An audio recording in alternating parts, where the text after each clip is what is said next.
In this episode, we're going to be talking about 48-hour film challenges. For those who don't know what this is, they are challenges that are put on throughout the year in various locations, some of them even nationwide or even worldwide, where a film crew is put together into teams and are tasked with creating a short film from development to post-production in a 48-hour period.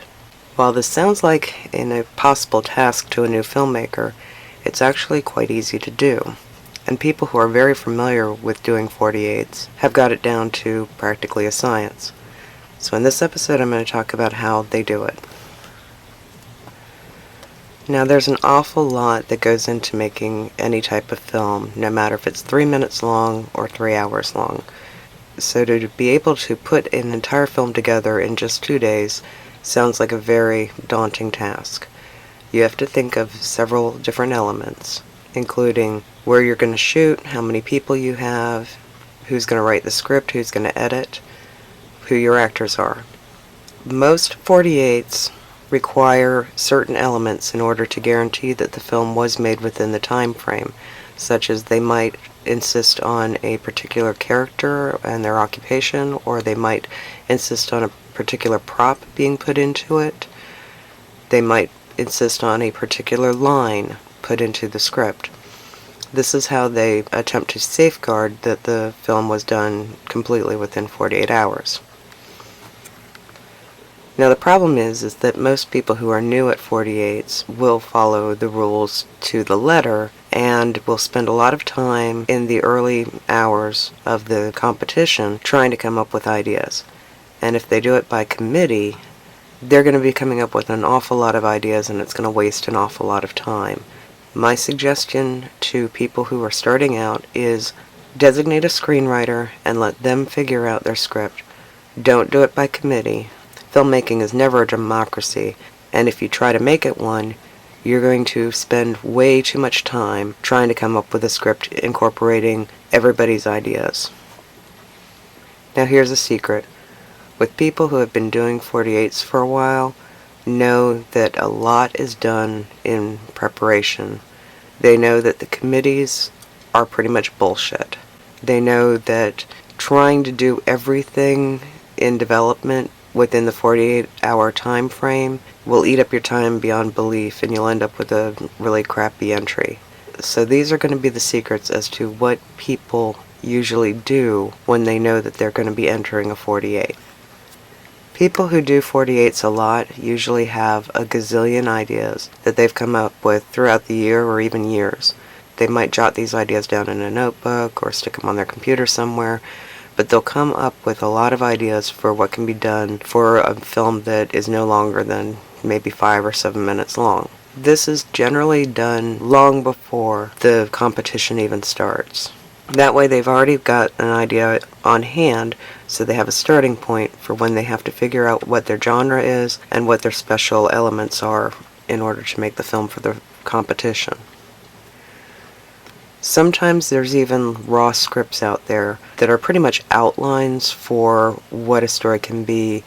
Considering that a lot of 48s will insist on a particular character or occupation, they'll have some stories already down where a character can be pretty much anything, and they'll keep the names androgynous in case it's a male or female character that is required. Now the thing about 48s is that often you end up drawing your genres, and it's pretty much a potluck.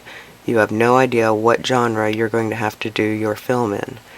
Sometimes you'll find specialized 48s, like around Halloween time you usually see a lot of horror movie 48s where you know that you're going to be getting some sort of a subgenre, such as maybe a slasher or a supernatural or a ghost story or something like that.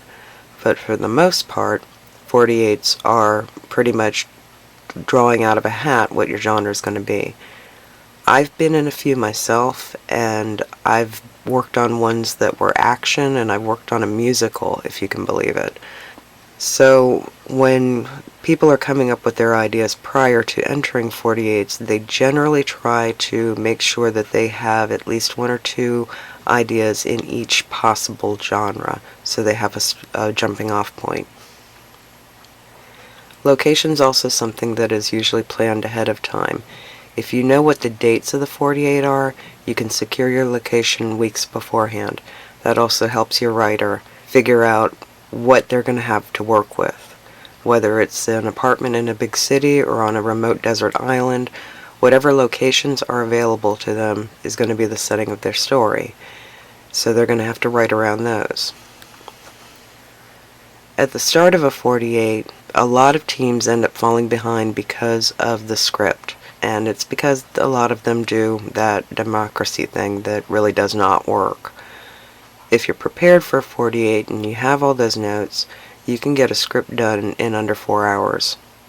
Most 48 film fests require a film to be under 10 minutes long. Usually they require under 7. My suggestion is to try to shoot for about a 5-minute film.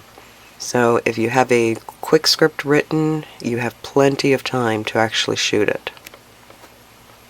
Once the film's been shot, we get to another point which often is a stumbling block for 48 competitors, and that is the editing. Having an editor ready to go, knowing what time that they're going to stop shooting no matter what, is crucial, so schedule this carefully. Make sure, however, to give your editor plenty of time. You don't want to try to cut a film together in under an hour or so. The more time the editor has, the better it's going to look. Now, something that catches everybody by surprise is how long a film can take to render. A lot depends on internet connection, speed of what they're working on, how many special elements went into the editing, how much VFX. It can take a long time even to edit a short film, which is another reason why you really need to schedule a lot of time for post-production. Even a short film can take several hours if it involves a lot of VFX. If you schedule everything out carefully and keep everybody on that schedule, you're going to have plenty of time to turn your film in. You want to try to turn it in as early as possible, but without sacrificing quality, which is why all the preparation even before the 48 began is so important. And this is how you end up with seeing all these great films show up that were made in 48 hours, and you're wondering how they did it.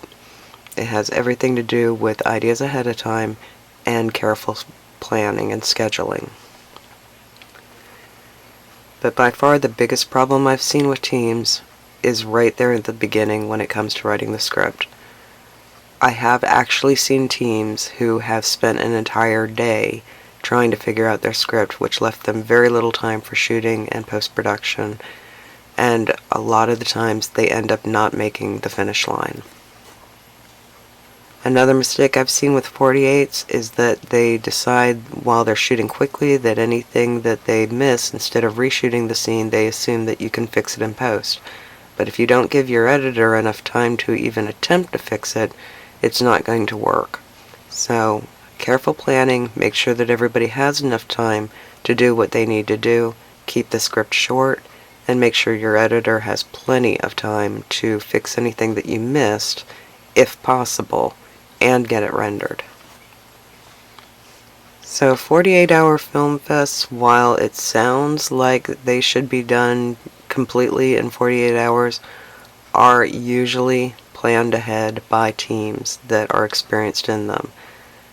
I know it sounds like cheating, but this is how a lot of people do their 48s so quickly, and it's something that I felt should be out there for people who are new to the game and want to enter 48, and how to avoid some of the stumblings that cause so many films to have to drop out because they can't make it to the finish line. I hope that you enjoyed this episode of the Unconnected Filmmaker, and if you found this information useful and want to be notified when the next video premieres, just hit that subscribe button. Or if you have anything you'd like to see an episode on, feel free to comment below. See you next time, and keep those cameras rolling.